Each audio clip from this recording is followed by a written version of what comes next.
Hello, everyone. Welcome back to Simple English Talks. I'm so happy you're here with us today. Whether you're listening for the first time or you've been with us for a while, we are so glad you joined us. Hey there. Great to have you all here. I was just making coffee before we started recording, and I thought, wow, we say the word make so much without even noticing it. Oh, that's such a good point, and that's exactly what today's episode is all about. The word make is everywhere in English. We use it all day long without even thinking about it. Today's topic is the verb make. And trust me, this is one of the most important words you can learn in English. It has so many different uses and meanings. By the end of this episode, you're going to understand the most common and useful ways to use make in real conversations. You'll sound more natural, more confident, and more fluent. Here's a fun question for you. Before we go any further, we want you to think about this. What did you make today? Did you make breakfast? Did you make a phone call? Write your answer in the comments right now. We love reading your comments. Seriously, they make our day. And if you haven't subscribed to Simple English Talks yet, please do that now. Hit that subscribe button so you never miss an episode. We post new content every week to help you improve your English. All right, let's not waste any more time. We've got a lot to cover today. 3 big uses of make, common mistakes, and a fun practice activity. Let's get started. Okay, so let's start with the most basic use of make. This is the one you probably already know a little bit. We use make when we create, produce, or build something. The simple structure is subject plus make plus object. Right. So here are some clear examples. She made a cake. He made a table out of wood. They made a short film for school. I made a list of things to buy. We made dinner together last night. See how in all those examples, someone is producing or creating something? The cake didn't exist, then someone made it. The table didn't exist, then someone made it. That's the core idea. And this applies to things you can touch, like food, furniture, art, but also to things you can't touch. You can make a plan, you can make a decision, you can make a promise. Oh, that's a great point. Think about your morning. Maybe you made your bed, you made breakfast, you made a to-do list, you might have even made a call to a friend. All of that is make. Here's a question for you. Can you think of 3 things you made this week? Maybe you made a meal, made a plan, or made something creative. Write those 3 things in the comments. We'd love to see your examples. Now let's look at the negative form. In the negative, we say didn't make for the past. For example, I didn't make lunch today. I ordered food. She didn't make any plans for the weekend. We didn't make a decision yet. And in the present, you use don't make or doesn't make. He doesn't make his bed every morning. Honestly, neither do I. I don't make promises I can't keep. That's a good one. So the structure for negatives is subject plus, don't slash, doesn't plus, make plus object. Easy, right? One more thing before we move on. Make can also be used with materials. For example, this bag is made of leather. This bridge is made of steel. This cake is made with almonds and honey. Notice, made of for the material and made with for ingredients. That's such a useful distinction. Made of for materials, made with for ingredients or components. Learners often mix those up, but now you know the difference. Quick summary of what we just covered. Make with an object means you're creating or producing something. It works with physical things and abstract things. Negatives use didn't make or don't make. And remember, made of for materials, made with for ingredients. If you found this helpful, please give this video a thumbs up. It really helps us reach more English learners like you. All right, now we're going to look at a really interesting use of make. That's a little different. This is when make means to cause something to happen, especially a feeling or a reaction in someone else. The structure here is subject plus make plus person plus adjective, or subject plus make plus person plus base verb. This one is so common in real conversation. Let me give you some examples. Your smile makes me happy. That movie made me cry. His words made her feel confident. The loud noise made the baby wake up. This coffee makes me feel alive in the morning. That last one is very relatable. You know, when someone says something really kind to you, you can say, "That makes me feel so good." Or when you hear a sad song, That song always makes me feel emotional. Exactly. Now let's compare formal and informal usage here.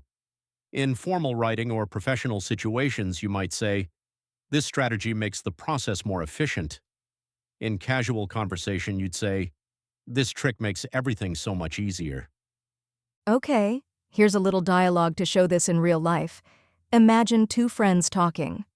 Hey, did you watch that comedy show last night? Yes, it made me laugh so hard, I couldn't stop. I know. It makes me forget all my stress. I love it. See how naturally make flows there? It caused a reaction, laughter, relaxation. That's the pattern. Now, here's something important. You might want to say someone forces you to do something. You can use make plus person plus base verb, but notice no to before the base verb.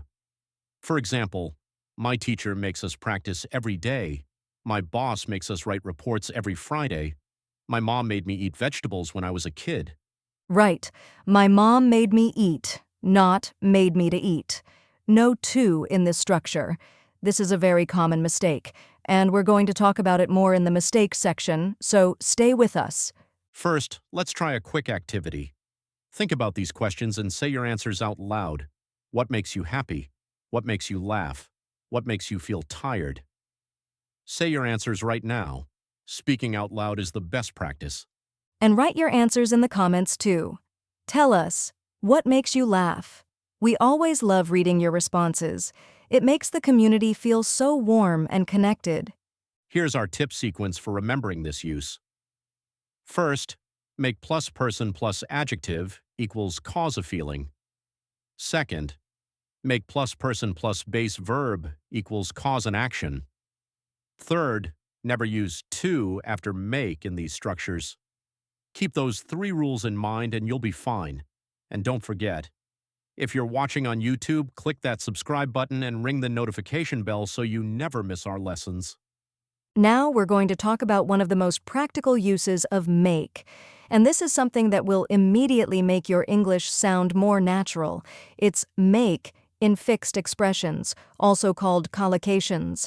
These are phrases where make is always used. Not do, not create, not build, just make. This is huge for learners. So many students say do a mistake or do a decision, but in English we say make a mistake and make a decision. Make has its own set of partners, and once you learn them, you'll use them all the time. Let's go through the most important ones. Make a mistake. Everyone does this, and it's totally okay. Make a decision. You need to choose something. Make an effort. You try hard. Make progress. You're getting better. Make an appointment. You schedule a time with a doctor or dentist. Make a suggestion. You offer an idea. Here's a real-life situation. You're at work. You say to your colleague, I made a suggestion in the meeting today, or she made an appointment with the doctor for Thursday, or we're making progress on the new project. The team is working really hard.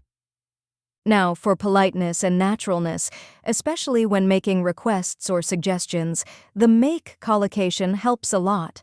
For example, instead of saying, I want to suggest, you can say, can I make a suggestion? It sounds much more polite and natural in English-speaking environments. And tone matters too. Make a suggestion is neutral and professional.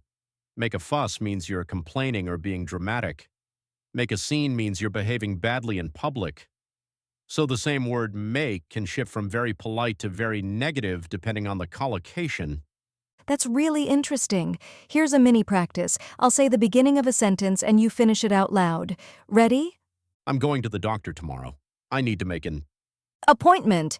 Yes. Great. Here's another one. I studied really hard this month. I feel like I'm making great. Progress. Exactly. One more. Oh no, I sent the email to the wrong person. I made a big Mistake. Don't worry, everyone does. And speaking of mistakes, that leads us perfectly into our next section.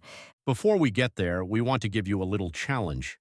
Pick 3 make collocations from today. Make a decision, make progress, make an effort, and write a sentence using each one in the comments below. It's the best way to practice. And if you haven't already, please share this video with a friend who's learning English.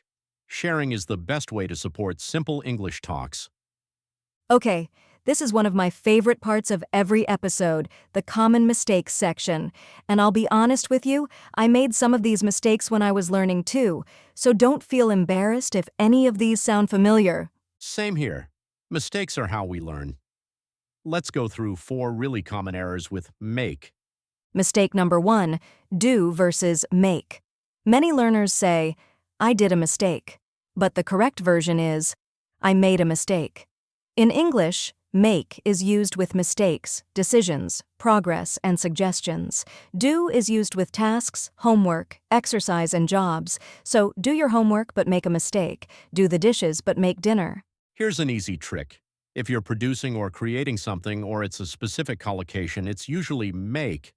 If it's an activity or task, it's usually do. Not perfect, but a good starting point. Mistake number 2, adding to where it doesn't belong. Some learners say, she made me to feel happy, but the correct sentence is, she made me feel happy. No to. The structure is make plus person plus base verb, and the base verb has no to in front of it.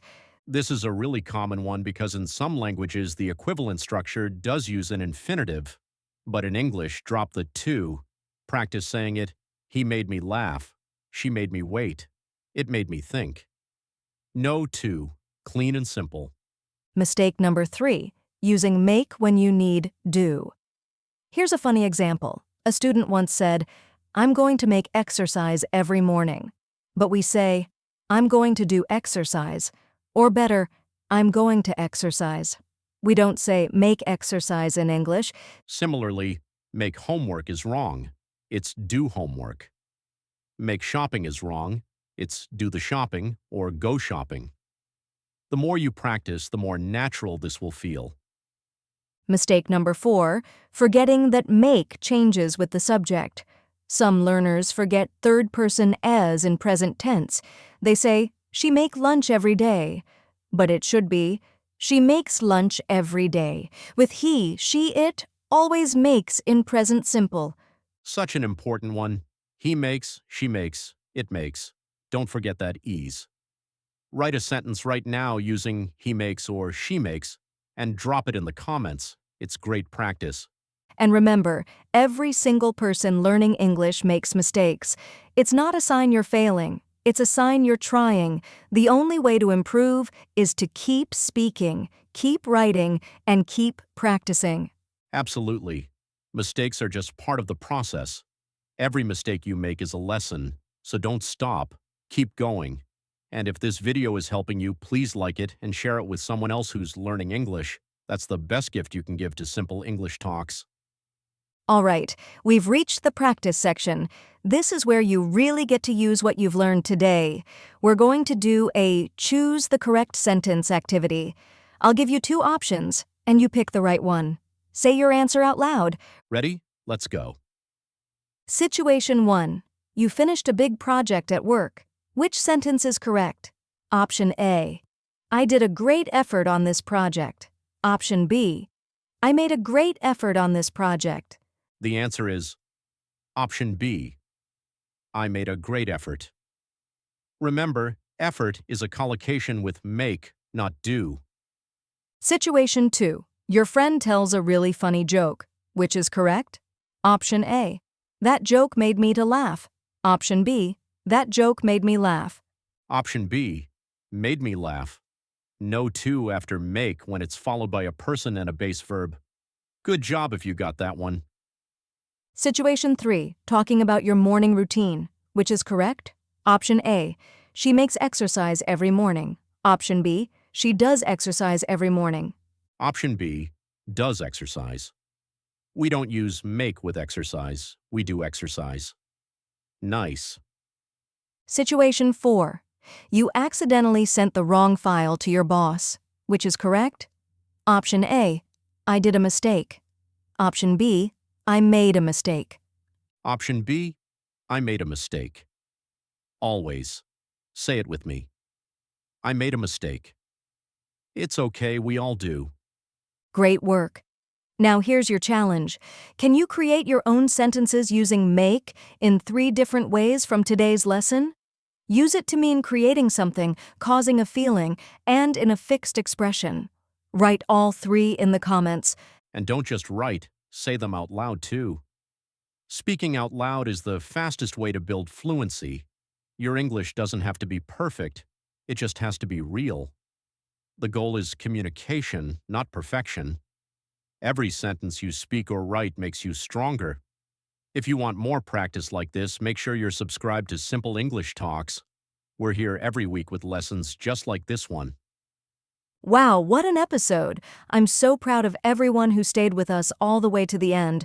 We covered so much today, and I really hope it all made sense. See what I did there? Ha! Perfect use of make.